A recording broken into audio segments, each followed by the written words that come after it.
It's a Saturday. Welcome to the weekend, and welcome as well to Sam Cowan.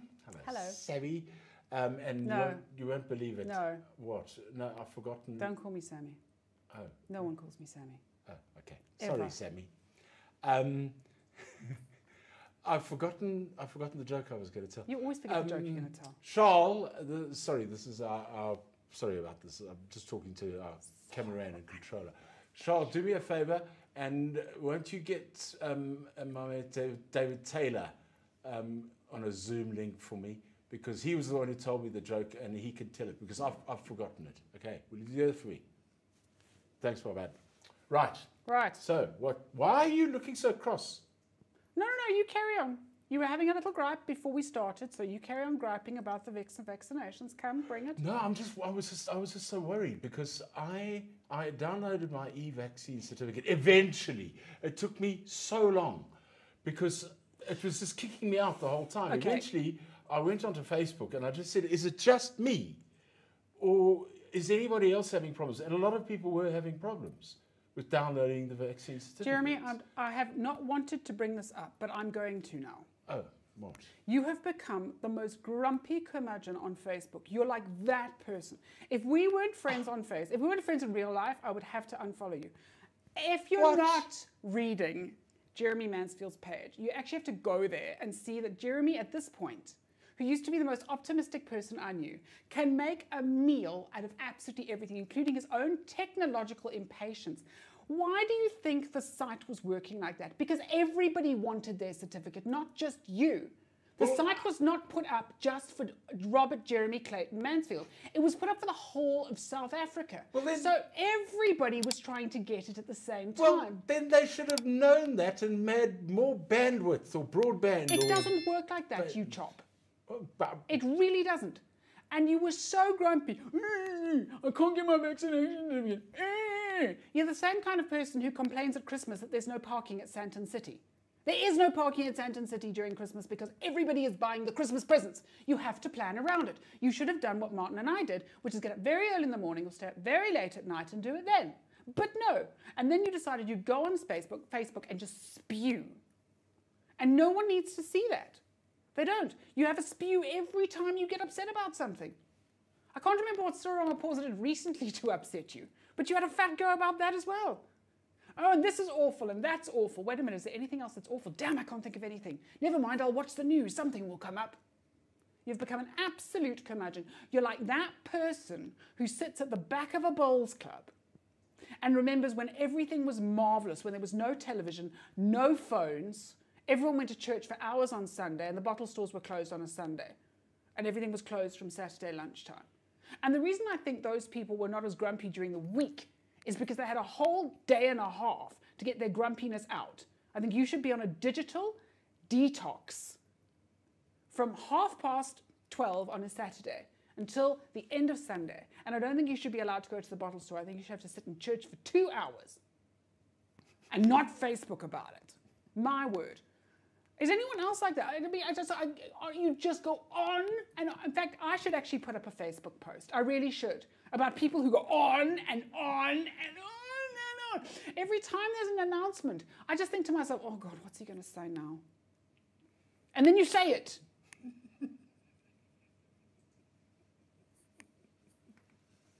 Anyway. Well. I'm sorted now. Yeah. Vaccination, you can't get in the system. Yeah, you and 23 million South Africans. Shame.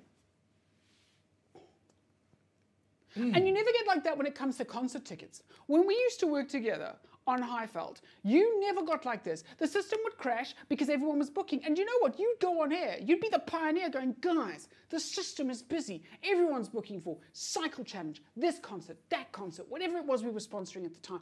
Just be patient. But no, when it's you trying to get something. I was paid to say those things. The government, I pay taxes to the government, and they haven't delivered on some things. Jeremy.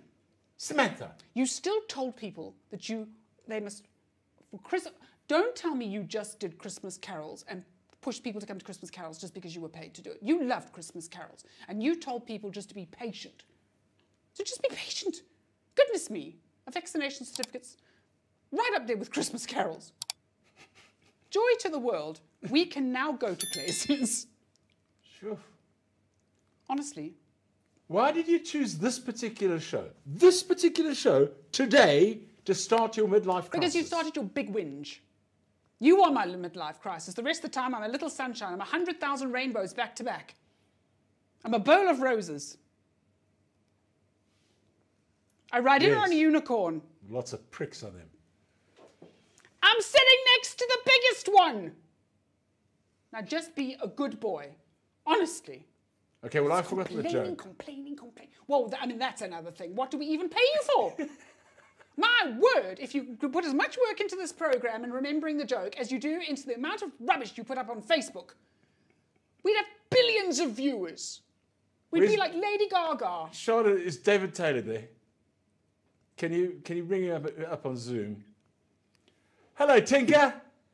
How's it? Hello, David. Hello, Samantha. There you are. Good to hear you ripping into the boy. It's so overdue. Well done. Well done. Hats off, Bill. Don't you start, you old absolutely. dribbling idiot. Incontinent. And that's incontinent. If everyone's saying it to you, has it not occurred to you that maybe it's you? Okay.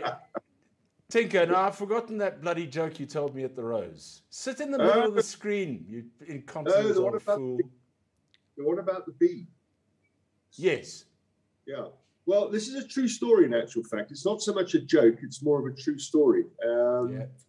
It concerns a man who used to travel between two villages in Dorset in the UK. And the villages were Sturminster Newton and Lower Chipping Sodbury, a distance of 18 kilometres on the B3691, which to all intents and purposes is a country lane, hardly a road. There is a quicker way of doing it via Aldershot, but it's not so interesting. And he used to like the little spin across country that he used to do every fortnight. Anyway, he's driving along the route one day and enjoying the scenery. It's a lovely summer's day, and he had his window wide open. And as he was driving along, a bee flew in to his car. Now, being a nice chap, he decided that he wasn't going to swat it.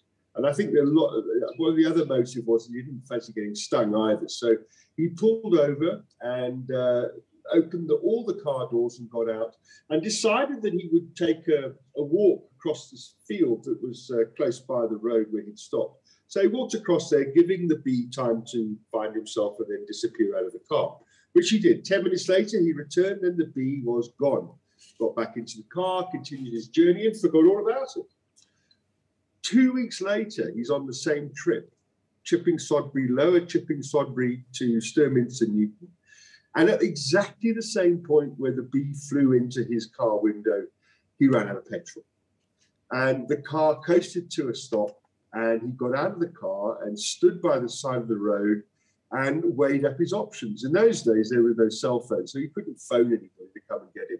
As I said before, the road is very, very quiet, so there was no traffic that he could flag down and get a lift to Lower Chipping Sodbury to get a can of petrol. So he was weighing his options when all of a sudden he heard this, "Hey, mister."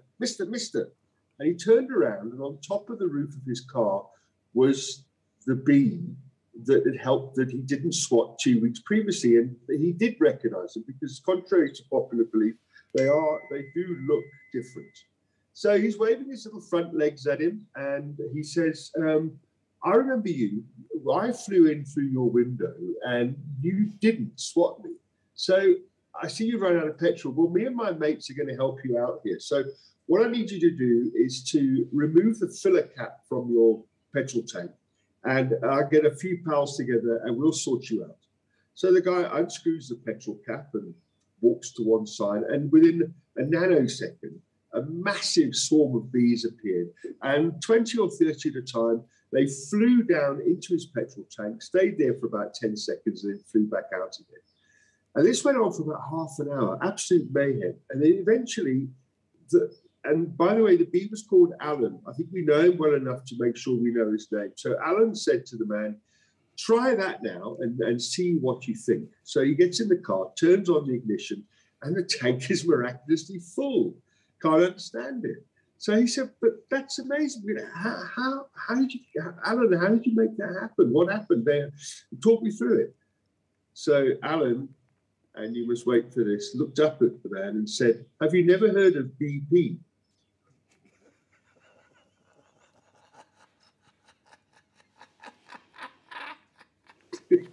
He does tell a better joke than you. No, do you see what I have to sit through at the Rose when I'm trying to have a quiet beer? Do you see what the 86,000 people who follow you on Facebook have to sit through every day? Well done, Dave. Perhaps you could run the Facebook page. That's what he does. Yeah, that's what I do for a living. Thank you, Tinker. I'll catch you for a beer. Okay, take care. Cheers. All the best. Bye, Sam. Bye. Nice to meet you. If only virtually. Nice to meet you. You too. Right, I'm going to go and post something on Facebook. I'm going to Roll phone Dave along. and see if he can manage you. Well, I think I could do a nice post. I'll do a happy post. About what? I'll find something happy. Okay, good. Maybe. Have a wonderful weekend. Yes. Bye. Bye.